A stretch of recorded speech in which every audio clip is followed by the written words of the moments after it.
Hello, this is Charley Ansbach, and today is another session in the Comstock magazine interviews with entrepreneurs and investors in the greater Sacramento and beyond region.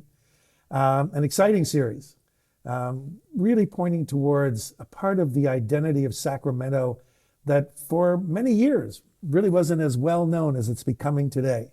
And that is the innovations that live here and the investor vitality that lives here, that's coming to the surface and really showing itself in the marketplace. And today, my interview is with Alex Chompff. Alex is the primary initial founder of Evolution Accelerator, which is working with entrepreneurs in the region to accelerate their success, and right now really putting a strong emphasis on helping investors in the region succeed as they also look for their best opportunities and the best way to manage their funds and understand their place in the market. So it's a real pleasure today for me to introduce Alex and to have a conversation. Now, by way of transparency, I also have a role in Evolution.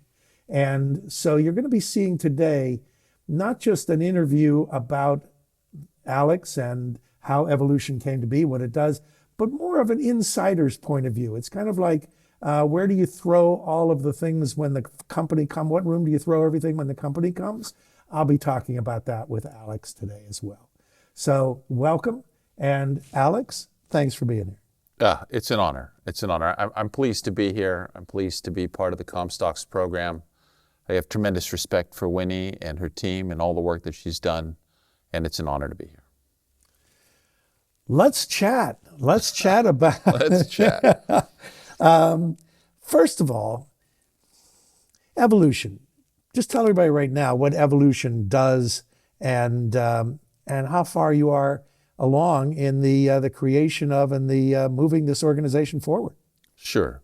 We formed Evolution Accelerator officially in 2018 with co-founders and partners, because we felt that there was an opportunity here in the Sacramento region, which really reminded me of Menlo Park and Atherton and Palo Alto in the 1990s in terms of the way that it was laid out geographically, demographically, and the energy and excitement that was in the air around startups, around investment.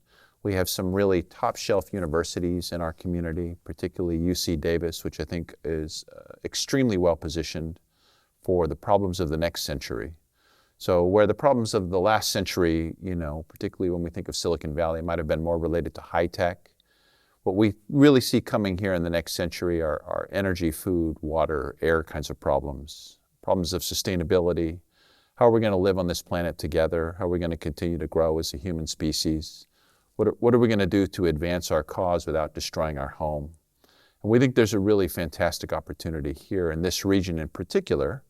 Although I must say that COVID affected us like it affected everybody else. And when we were no longer walking around in our neighborhoods here in this community, we actually found ourselves dynamically transformed into a national and then international presence.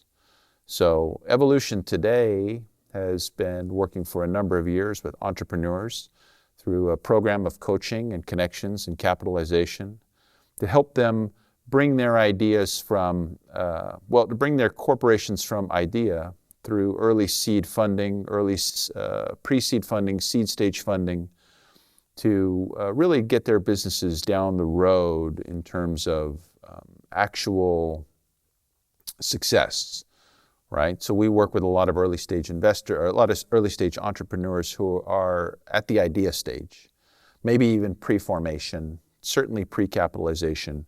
When we invest, we're very often the first or second investor in that company. We're very often working through the formation part of the company with these entrepreneurs. We've been doing that for several years. We've built a portfolio that we're very pleased to have. We feel like it's a great representation of what's available in this market. And at the same time, we think the next opportunity for 2023 and 2024 is going to be helping new angel investors come into this market and participate. The opportunity in a recessionary market is really quite interesting. They don't come along that often. And recessionary markets are when people tend to kind of turtle up and hide. And you really don't want to do that if you're in this business. If you're in this business, this is the best time to go out there and put some capital to work, put your connections to work, because you get great talent, you get great companies, and you get great prices. So there's a lot of evidence that shows that companies founded during recessionary economies actually tend to outperform those that are formed during non-recessionary economies. It's a little bit counterintuitive. So what we're really going to focus on for the next 24 months is bringing a new breed of angel investors onto the scene, teaching them the basics of angel investing, and then moving on to some advanced topics. You and I met before. I want to go into and I want to hear about some of the things that not only that Evolution has gotten involved with in the way of companies and startups and some of the investors and some of the issues that have arisen there. But I want to backtrack just one more second. Two questions. One is, what background do you have that brought you into your interest in all of this to begin with? Sure. Well, I should start by saying that I'm the child of immigrants. My family, my mother and father were both born in what today we would call Indonesia. At the time was called the Dutch East Indies. And they found themselves in this country when they were teenagers. And so my entire family came to this country mostly by way of Holland after the Indonesian Revolution was complete. And my family is filled with entrepreneurs, filled with people who have multiple jobs, who hustle every day. A lot of our family businesses tend to be in the restaurant space, tend to be in the food space. And so I grew up around entrepreneurs. I grew up around people who took it upon themselves to improve their condition by taking risks, by creating something new, by filling a need that they could see in the market around them. My father, when I was a teenager in high school, happened to be working for the phone company for a number of years at that point. And he invented what amounts to a kind of nylon toothpick that was very, very useful for keeping tens of thousands of cables from being disconnected at the phone company. And my father, being a good man, offered his invention once he'd patented it to the phone company. The phone company said, well, we don't really manufacture these things, but if you want to, go ahead and take your retirement and get into manufacturing, we'll buy this product from you. So literally, as a teenager, as a freshman in high school, the family would sit at the kitchen table and help my father weigh and measure these toothpicks into plastic bags, put labels on them, and ship them to our first company, the phone company. And that business is still alive and well. That business today helps to support college funds for 9 grandchildren for my father. And, takes my father on trips around the world. So I got to watch a guy really start and build something from the ground up. Now, part of my father's journey is that he was a Marine in Vietnam. And so later in the early 1990s, I joined the Marine Corps as well. And I went from being a data processor in San Francisco to being what they call a grunt in the Marine Corps. Someone who carries bags up and down heavy hills or heavy bags up and down hills, learns to shoot everything that it, takes ammunition. And when I got out in 1995, I found myself in the Bay Area at my family business, newly married and needing to make a living for myself. So, being that it was 1995, my wife and I had gotten married in 1997, we decamped from the family home and headed off into Silicon Valley, which was surprisingly close. There was an Economist magazine. I've always loved The Economist. And there was an Economist magazine that said they're making millionaires in Silicon Valley. So I came home and I showed my new wife. I said, they're making millionaires in Silicon Valley. We need to go there. We need to go. But what I didn't realize was that Silicon Valley was one bridge away. It was 45 minutes from my home. Silicon Valley could have been on the moon for all I knew. So like any young man, young family, we packed up. We headed into the valley with no idea what we were going to do. And through a series of very fortunate coincidences, I ended up at Kleiner Perkins Caulfield & Byers as their director of technology as the dot-com boom was coming to a peak. Big company. Tremendous opportunity, really. I was a young man. My principal skill was that I could stand up straight, that I could get up early, that I knew I knew how to follow directions, that I was willing to work hard. And through a lot of wonderful mentorship and exposure and opportunities, the hook that my father had baited with entrepreneurship was set by the venture capital industry. I just really found myself fascinated by the impact that capital could have on these entrepreneurial endeavors. And I found myself fascinated by fast growth companies. I couldn't get enough of it. Really? My wife and I finished up there in the early 2000s and decided that we wanted to go have children. So we came up to Sacramento Valley to have children. I have 5 children today. 3 of them are in high school. 2 of them are in middle school. That's more than a discovery zone. Well, I'll say this. It's fantastic. Kids are the best investment that I ever made. It was my wife's idea. I was very unsure of my ability to handle the situation. Had no confidence at all. Best investment I ever made. Best portfolio I ever built. Yeah, I'm very, very pleased. So my kids and my wife are the light of my life. After the kids were no longer in diapers, my wife said I could go out and do something again. So I set up my own software company for the first time. That was in 2014.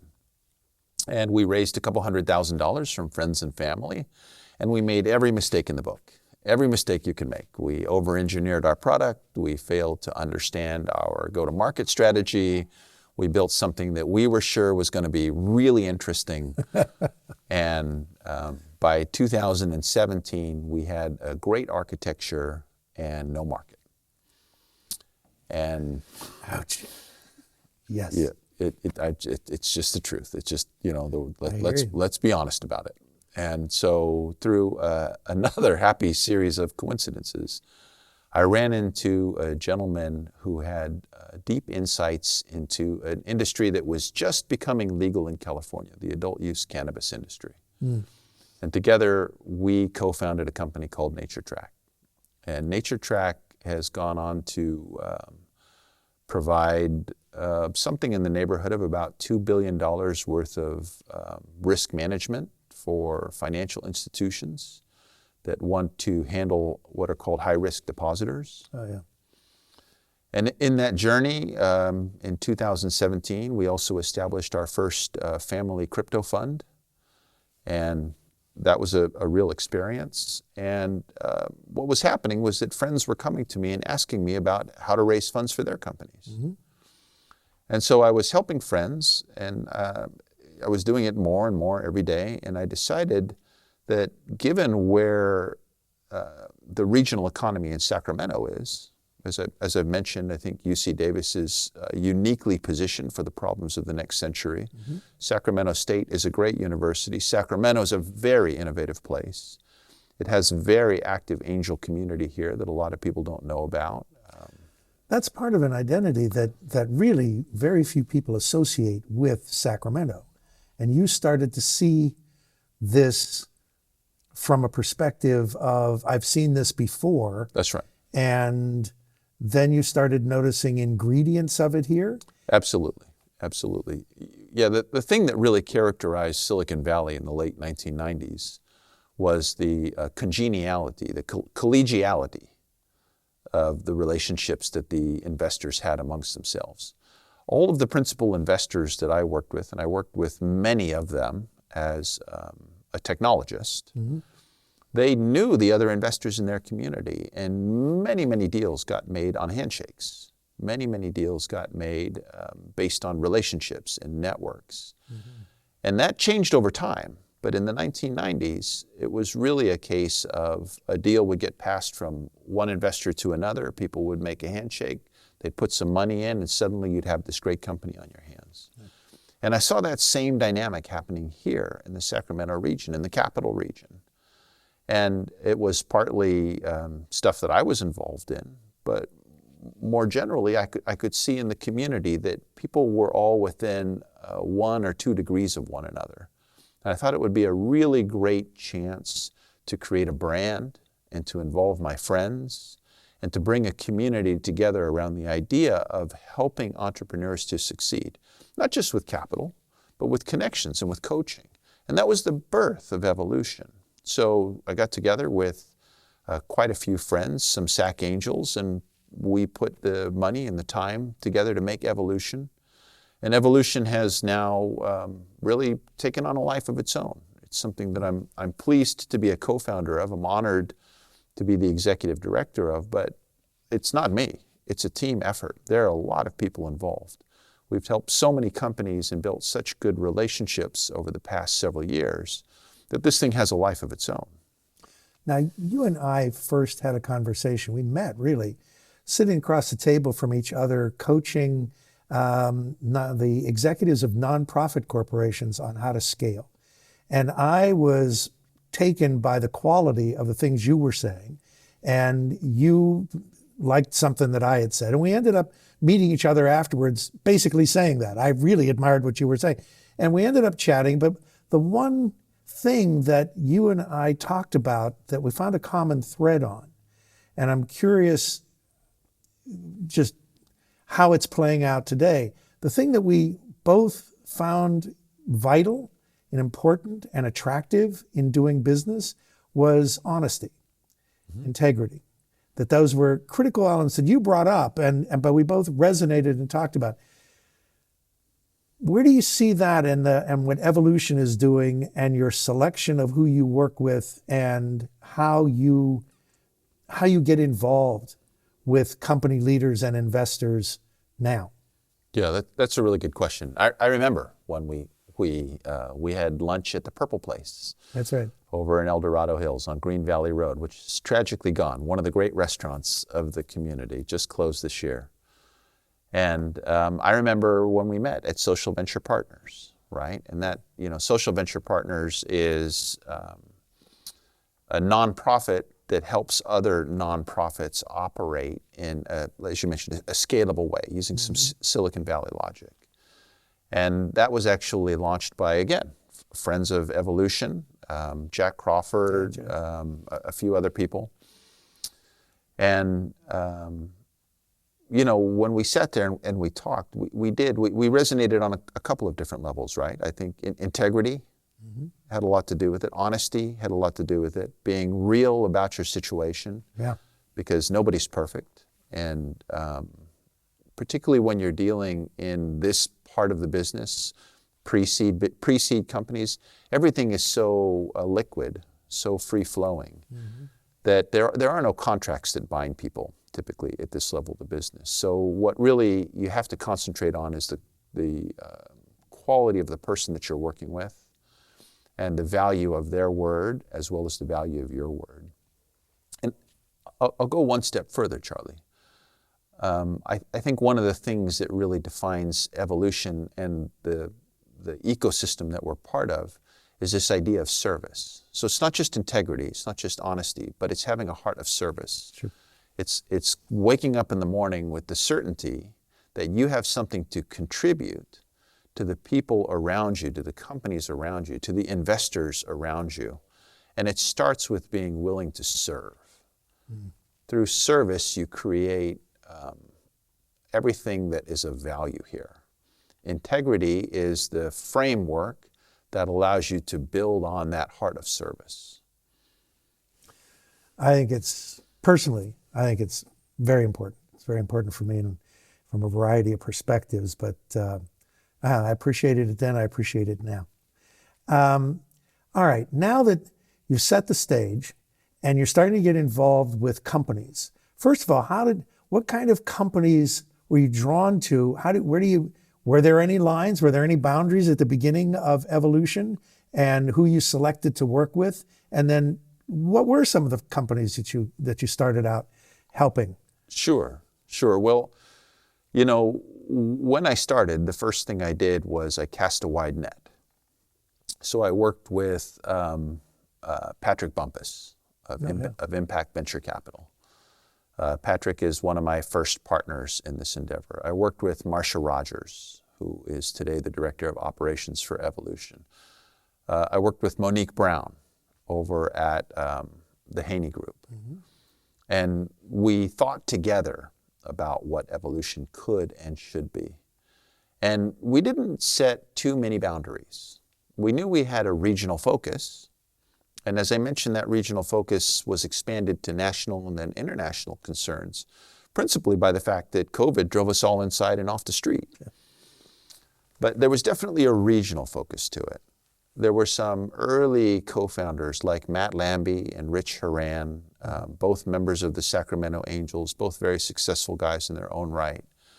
They were the early instructors for the first cohort that we put together.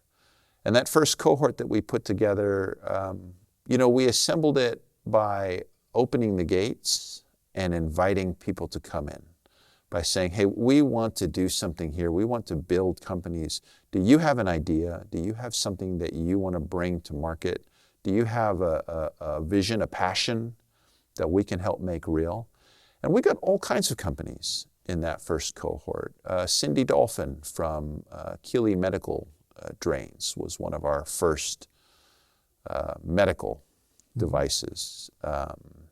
Javelin, and let me just take a moment here and say Cindy, I think Cindy was a nurse, if I recall correctly. And she had come up with a really novel, simple way to improve outcomes for cancer patients post-surgery. It was a simple device. It made perfect sense. She was manufacturing it in a way that was sustainable. Keeley actually refers to her vision of working with women in Africa to manufacture these products and bring them to market in a way that was sustainable and worthwhile. Nice.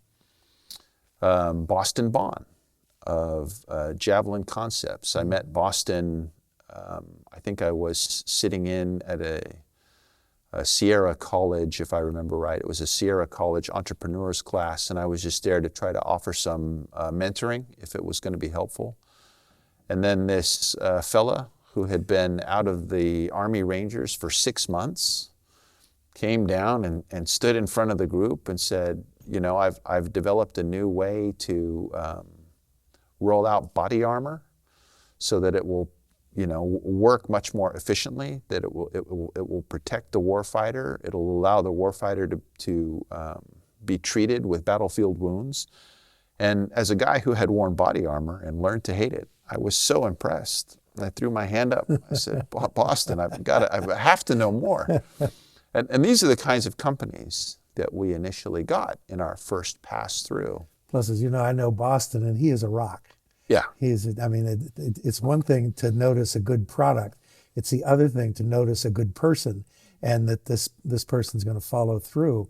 Those are other characteristics also in successful entrepreneurs. Yes?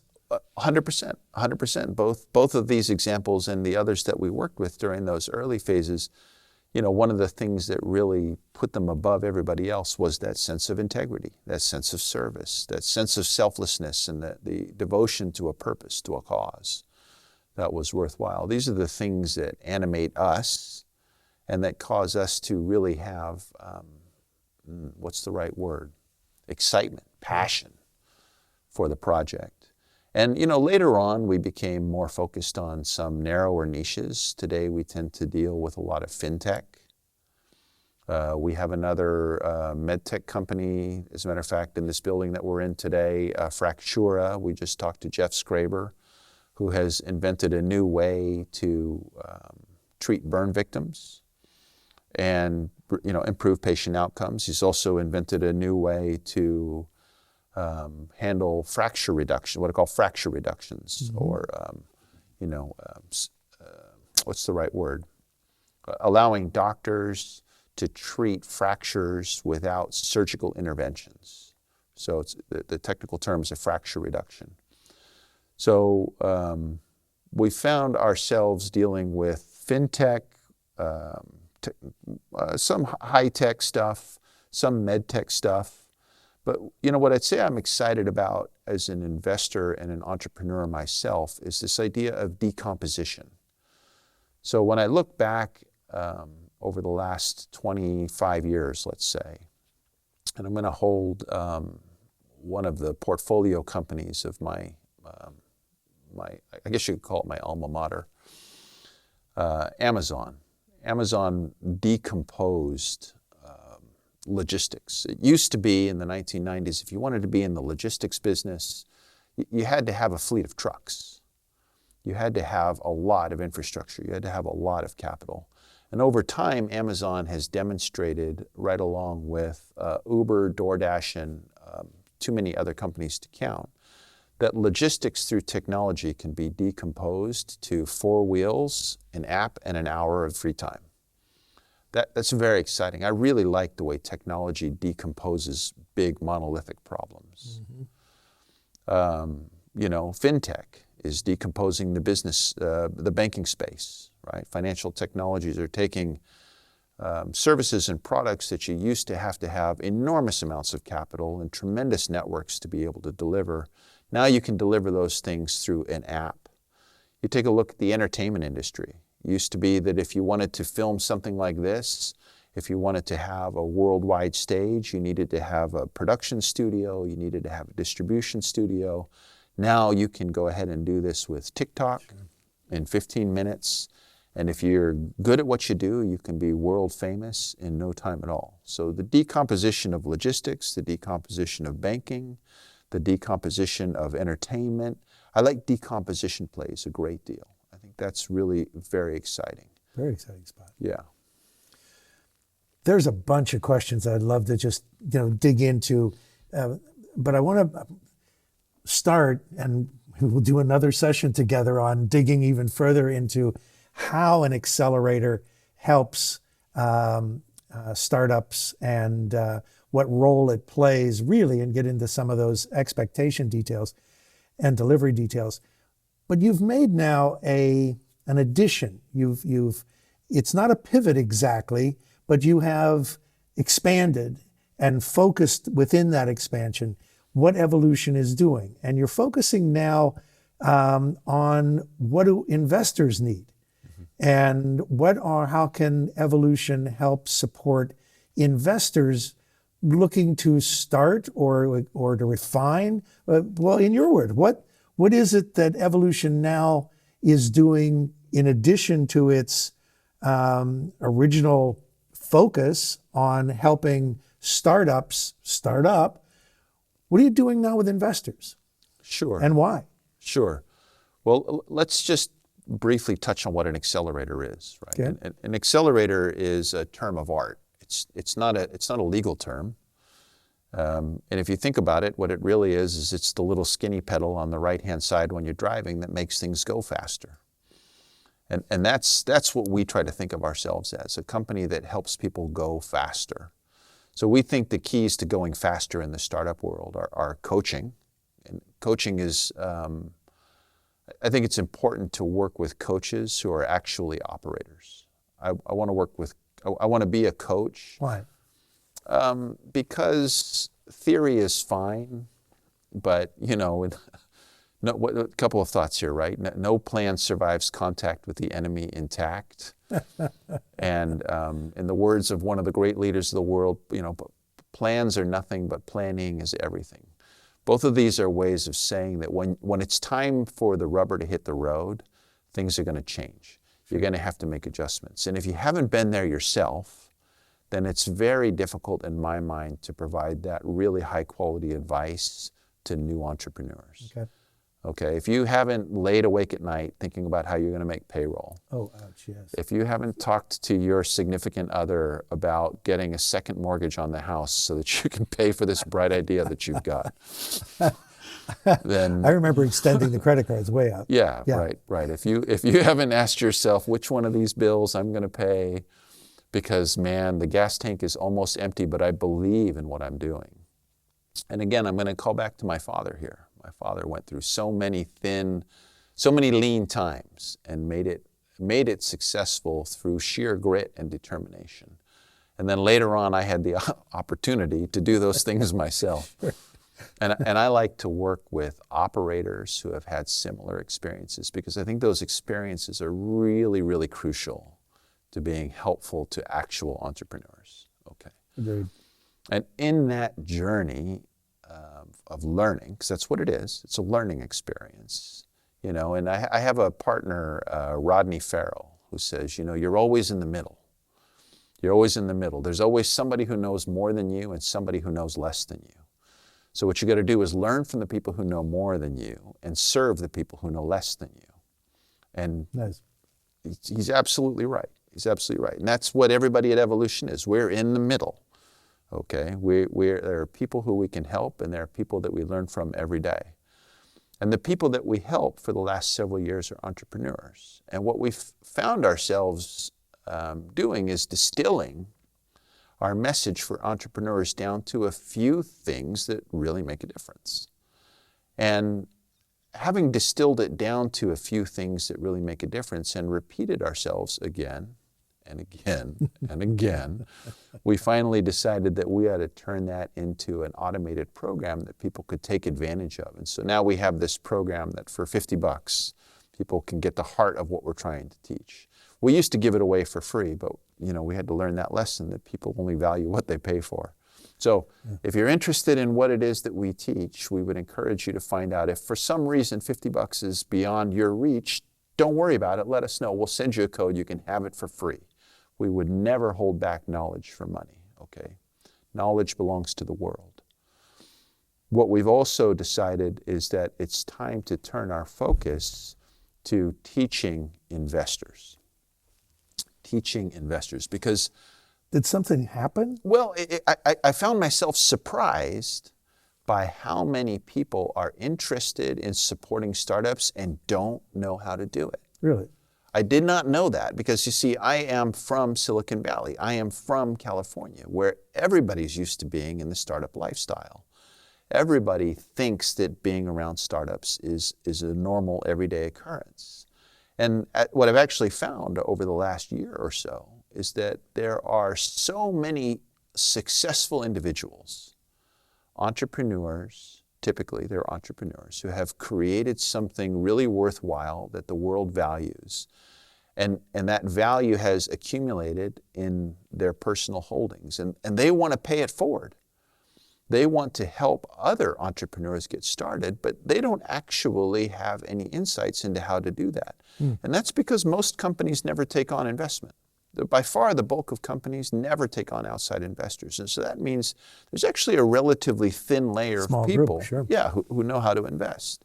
And we're in that group, and we see an opportunity, especially during what's likely to be a recessionary economy over the next 12 months, to help people who have those resources, put them to work back into the economy by helping startups, helping early stage companies, growth companies, get that extra boost. Now there's a reason for this, right? I mean, there's a rationale that says this is, I mean, I think you said it nicely earlier, but I want to restate it. And that is, during a recessionary period and when money's getting tight and when groceries cost more and everybody's kind of hunkering down, you're basically pointing a light on that this is when some investors find the greatest opportunities at this particular niche in the investment market. 100%. 100%. There's some things that are happening. So at the time of this filming, a couple 100,000 people have been laid off in Silicon Valley. Mm-hmm. And these are typically bright individuals who very often have great ideas for new products and services that they haven't been able to act on because for the last 7, 8, 9, 10 years, they've been paid very well to concentrate on somebody else's value maximization. Sure. Okay. Now you've got this fantastic pool of talent, and it's not just in Silicon Valley, it's not just in technology, but that's where it's most prominent today. And these individuals are ready, willing, and excited to get started on the project that they've had cooking in the back of their mind. Yeah. And they just need a little bit of help. They just need a little bit of organization. They just need somebody to believe in them and be willing to put some skin in the game, in this case capital in the game, to help them get rolling. And this happens during every recessionary economy, by the way, okay? During every recessionary economy, one of the characteristics of a recessionary economy is an increase in the number of talented people that are available to work on new ideas. And the natural tendency when it's raining fire is to hunker down and hide. Yeah. That's very normal. If you can get over that natural fear of what's going on in the world, if you have some faith that the United States in particular is not going anywhere, it's going to be here in 20 or 30 or 40 or 50 years, then logically the companies that are going to dominate in that next period, many of them are being born today. Now, the question for an investor is how do I find them? If I'm a new angel, Sure. How do I get access to these opportunities? Good opportunities. Right. How do I sort through them? How do I prioritize them? How do I vet them? Right? How do I know whether or not any given opportunity is likely to become successful, or at least more likely to become successful? And my advice in general to new angel investors is to hunt in packs. Yeah, hunt in packs, right? Work together with other prospective angels to get access to a bigger pool of opportunity, and then use your individual skills and talents to inform one another so that collectively you come to a more intelligent decision with better opportunities for return than you're likely to be able to experience on your own. And is there some, I mean, you're basically pointing a finger at risk mitigation here. You can do it by informing each other and sharing knowledge, helpful. You can also do it by sharing the opportunity to invest. 100%. Yeah. Yeah, 100%. By, again, here what we're talking about at a macro level is the idea of portfolio diversification. Okay. Okay. So if you have accumulated enough wealth that your basic problems and needs are addressed, then there's an opportunity to diversify your portfolio by stepping out of the public markets, right? Because what we're talking about here is private equity. We're talking about early stage companies. We're talking about companies that may be worth $100 million or $200 million or $1 billion someday, but today they're worth $1, $2, $3, $4, $5 million, Okay. right? So adding some of these smaller companies to your portfolio can be a great way to increase your returns. It can be a great way to be part of an ecosystem. It can be a great way to support your local economy. And it can also, I think, probably most importantly, when I deal with new angels, what I find they're really interested in is giving back. It's that heart of service again. It's that idea that having enjoyed success, they want to help somebody else see success. Those are the investors that we want to work with, because those are the kinds of investors that we are. Nice. And, it's fine to have that. It's good to have that wish, that desire, that ability. But you don't want to proceed in a haphazard fashion if you can avoid it. As everybody knows, the bulk of startups are actually not going to be successful. Okay. Mathematically, most startups are not going to work out. That's a fair realization to have to start with. That's right. That's right. Most early stage investments are not going to work out. So if you're going to diversify your overall portfolio by adding to it some early stage private equity, then within that subsection of your portfolio, you want to diversify again. Okay. And that second level of diversification means you need to hunt in packs, because typically whatever made you successful was some kind of specialization. So you're probably pretty knowledgeable about one aspect of industry, right? It could be consumer packaged goods. It could be technology. It could be medical devices. It could be whatever area of whatever area of industry allowed you to create your initial wealth holding. And that, it gives you an added strength though, right? In other words, if you're going into something where you already have a background knowledge, or you have a passion that drives you to collecting information about that niche or whatever, then it's different than going in and simply doing the roll of dice, let me invest in any company. Right. So there's a little bit of intuitive wisdom and actual factual wisdom that if you couple those up, you're going to increase your likelihood of success because you can participate. You can get to know the company that you're going to invest in a little better. That's right. Yeah. Angel investing is about a lot more than return on investment. That's important. That's important. But the opportunity to mentor, the opportunity to be part of an ecosystem, to work with the brightest, passionate people in your community on the things that animate them and that drive your community forward. These are things that are very important parts of angel investing. And it's easy to get caught up in that passion. It's easy to get caught up in that excitement. And if you're a lone hunter as an angel investor, it's easy to fall into a kind of bias where things that you're excited about become exciting, and the passion of the entrepreneur that you're talking to is infectious, and your desire to help will lead you to make perhaps imprudent investment decisions. And what we think is really important is having a framework, having a system.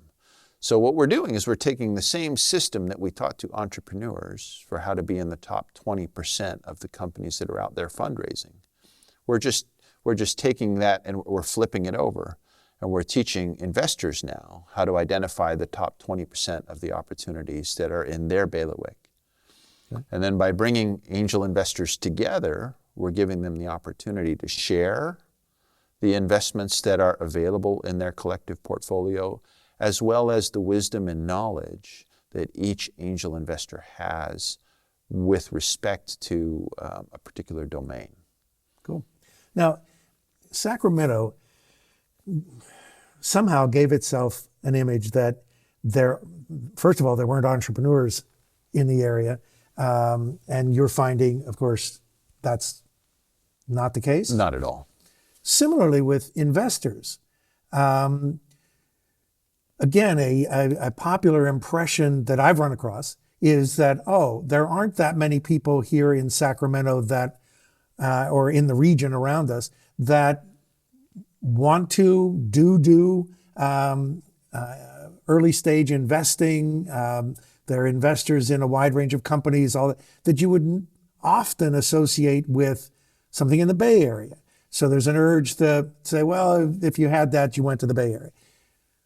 Are you finding investors here in the region? Absolutely. Yeah? Yeah, absolutely. I'm aware of some, but you're even more out there in that stream of conversations, far beyond every time we've chatted even about it casually.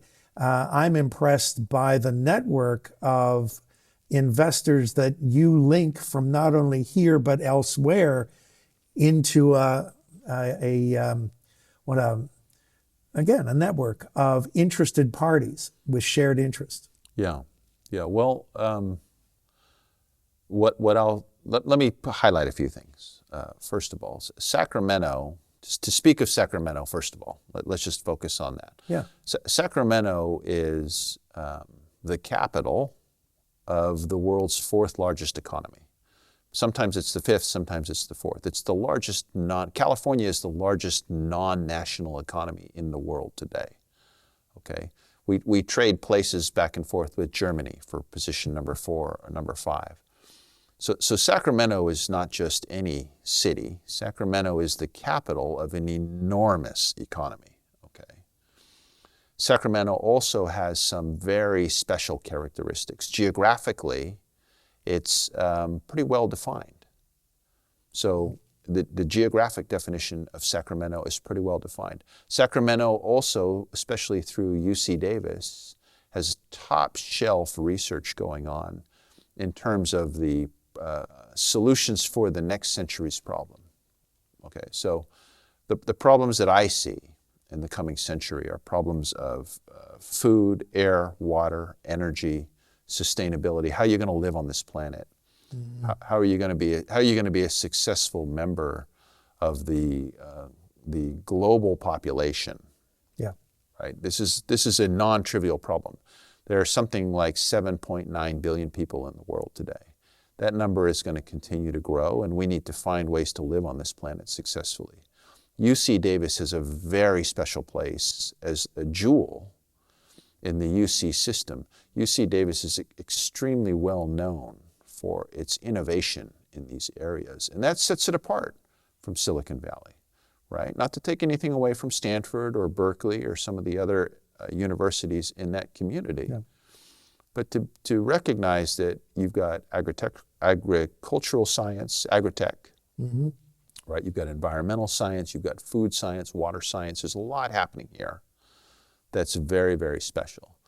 Now, in terms of the investor community here, you have a very large number of individuals who have accumulated significant amounts of personal wealth through the normal course of business, having, being located in the capital of California, and this being a place that's a couple hundred years old now. Yeah. There are a large number of individuals here who have significant capital from real estate businesses, real estate holdings, and a number of other things that kind of set this place apart. Also, you have, I think, 4 of the largest memory manufacturers in the world located in Sacramento. You have a concentration of healthcare in Sacramento. You have a number of things going on in Sacramento that are not immediately obvious, that are allowing individuals to become quite well off. And they've grown very fast. I mean, when I first arrived here back in 1985, the university, since we're talking about Davis, had just acquired what was referred to as a stab and shoot hospital, and now have made it into a notable research and right. Service center. So in that course of just a relatively short period, Sacramento, in that regard, has an indicative example of. Correct. As the seat of government, you see a lot of innovation in policy here and in government technologies.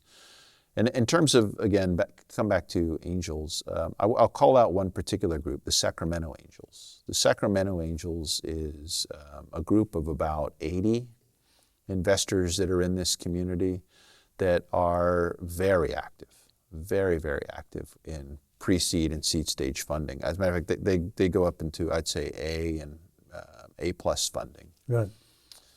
And as a member, full disclosure, I'm a member of the Sacramento Angels, very mm-hmm. pleased to be a member.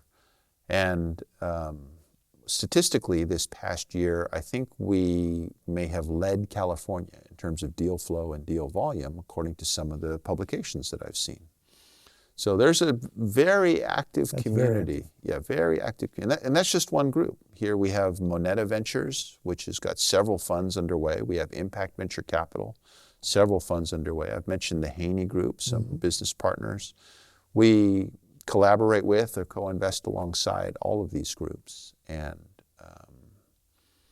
I would say to any entrepreneur who's considering where to locate their business, this region has something very special. Matter of fact, the building that we're sitting in was purchased by the Greater Folsom Partnership for the purpose of incubating businesses, right? So the Northern California Innovation District, of which Evolution is a co-founder, is dedicated to bringing companies from all over the world and landing them right here in this community, providing them with access to facilities, markets, capital.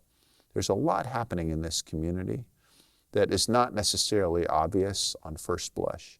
That's one of the things that I think this Comstock's showcase is really going to bring a much higher awareness to. Well, as we're coming now to the end of our time to sit and talk together, and this could go on a while, we could have fun at it. So we'll have to do another one.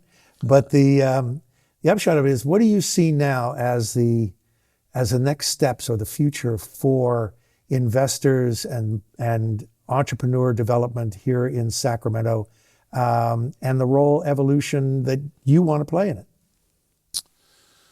Oh gosh, that's a big question. Let me start by sharing another piece of information about Sacramento that not a lot of people know. It's one of the most integrated cities in America. And as a result, it serves as a test bed for many, many companies in America that are looking to... Marketing kind of profile, sure. That's right, that are looking to find out if the products and services they're bringing to market are going to have nationwide appeal. And so what I'll say is that you have a very representative market here, right? You have all colors of the rainbow. You have all levels of the socioeconomic band represented here in Sacramento. And where I think the real opportunity is going to be is in the further application of technology to the decomposition of monolithic structures. Okay, so I've talked about the decomposition of logistics. I've talked about the decomposition of entertainment. I'm very involved in the decomposition of banking and finance. Sure. Right? Major track kind of thing. That's right. There are many, many opportunities right here in this region for entrepreneurs and investors to come together and break apart monolithic structures that were perhaps considered unassailable 20 years ago, and build new value propositions together quickly build new value propositions that grow in geometrically interesting ways to become a fantastic opportunity for return on investment for your investors, right? Growth for your entrepreneurial community, support and sustainment of a very vibrant economy here in this region. I think there are 2.5 million people in our region, last time I looked, in the Sac Metro region, all of whom are going to benefit from what I'm discussing here. Now, what's Evolution's role? Well, our role is to continue to serve, to continue to be part of this ecosystem, to lift up the entrepreneurs, to educate the investors, to help bring these two groups together so that we can really serve our community and serve the people around us. That's very exciting. Very exciting. Well, of course, I'm hoping that works extremely well. And you brought up a really great thing, and I'll end on this. We are indeed sitting in the NCID National, or the Northern California Innovation District Club here in Folsom, and it's no small thing. We're surrounded in every room around us. You and I were walking through here just a little while ago, meeting and talking with entrepreneurs who are building some incredible businesses right here. That's and right. Thanks to the Folsom Chamber and all for hosting that organization is often really bringing in literally companies from different parts of the world to come here and. Yeah, I mean, let me throw a shout out to a couple of our portfolio companies that are here right in the building, right around us, right? We've got Beconix. Beconix is right down the hall. Beconix is decomposing, right? The development of hardware, the development of smart connected edge level devices, right? They're taking the prototyping process, which did take sometimes years to complete and hundreds of thousands of dollars, and they're bringing it down to months, weeks. We just saw them design a new product in about 15 minutes when we were sitting there earlier today, right? Process. Daniel Kay was showing us that. So they are decomposing the creation of smart connected hardware devices. We sat with Jeff Scraber from Fractura, right? Another run out there in front kind of guy. Right. We're talking about a Navy corpsman with 30 years of orthopedic experience here in our own community at, I believe, the UC Davis hospital system. Yeah, I was in that, yeah. And once again, what is he doing? He's decomposing the creation of medical devices. He's already got several devices that he's bringing to market. We just funded that company 5 months ago, and they're already talking about landing their first purchase orders. It's really quite impressive. That's a fireball. Shelby Gill, who we talked to today, was a fantastic example of a young entrepreneur in her mid-20s, just got out of college, deeply interested in fashion, realized that half of the fast fashion products that are purchased today end up in a landfill. It's amazing. And was driven by a vision, by her ability to recover those products and not only keep them out of the landfill, but turn them into a brand new industry for the young people of her community. That's a fantastic opportunity. It really is. Yeah, so very pleased, very honored to be here. As always, a pleasure. What a pleasure talking with you. All right. Thanks very much. Thank you. And thanks, everybody. Back next time for the next edition of the Comstock's interviews of entrepreneurs and investors in the greater Sacramento region. Thanks again.